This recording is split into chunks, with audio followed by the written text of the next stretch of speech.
जिंदगी में सभी को मुकम्मल जहां नहीं मिलता। किसी को जमीन नहीं मिलती, किसी को आसमान नहीं मिलता। अक्सर लोगों को हमने इस कहावत को कहते हुए सुना है, लेकिन सच ये है कि जिम्मेदारी और जुनून इंसान से क्या कुछ नहीं करा सकता। इसी जुनून और जिम्मेदारी ने मंगलूर की एक महिला को कामयाबी का वो शिखर दिखाया जिस पर उनकी तारीफ ऐसे लोगों ने की जिनका उन्हें कभी अंदाजा भी ना था। हम बात कर रहे हैं मंगलूर की रहने वाली श्वेता की, जिन्हें जिंदगी में न जाने कितने दुखों का मुंह देखना पड़ा, लेकिन उनके मजबूत इरादों ने उन सभी दुखों को पटखनी देकर आगे बढ़ते रहने की ठानी। और आज मंगलूर में श्वेता को उनके काम से काफी लोग जानते और पहचानते हैं। अब आप सोच रहे होंगे कि आखिर श्वेता ने ऐसा क्या काम किया जिसने उनको तारीफों के काबिल बना दिया। दरअसल श्वेता मंगलूर में एक फूड ट्रक चलाती हैं और उस फूड ट्रक से अपने घर परिवार का भरण पोषण करती हैं, जिसे देख उनकी सराहना महिंद्रा एंड महिंद्रा के मालिक आनंद महिंद्रा ने भी की और श्वेता के हौसलों की अफजाई के लिए ट्वीट करने से खुद को नहीं रोक पाए। श्वेता बताती हैं कि बात 2008 की है, जब उनके पति घर से व्यापार के लिए लोन लेने बैंगलोर गए थे, लेकिन वापस कभी नहीं लौटे। बस तभी से श्वेता के संघर्षों का दौर शुरू हुआ।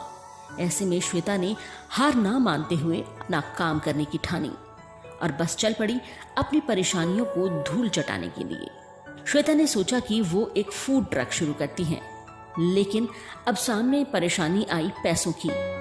श्वेता के पास उस वक्त केवल 1 लाख रुपए थे, लेकिन ट्रक खरीदने के लिए उन्हें डाउन पेमेंट 1,18,000 रुपए की करनी थी। ऐसे में श्वेता ने सरकार की महिला रोजगार योजना का लाभ लिया और कुछ अपने गहने बेचकर ट्रक को फूड ट्रक में परिवर्तित करा। श्वेता कहती हैं कि उन्हें बिल्कुल नहीं पता था कि उनका फूड ट्रक का काम चलेगा या नहीं, लेकिन उन्होंने हार न मानते हुए फिर भी इस काम को शुरू किया। और शुरुआत में तो वो दिन के केवल 500 रुपए से 1,000 रुपए तक ही कमा पाती थी, लेकिन अब वो दिन के 10,000 रुपए तक कमा लेती हैं।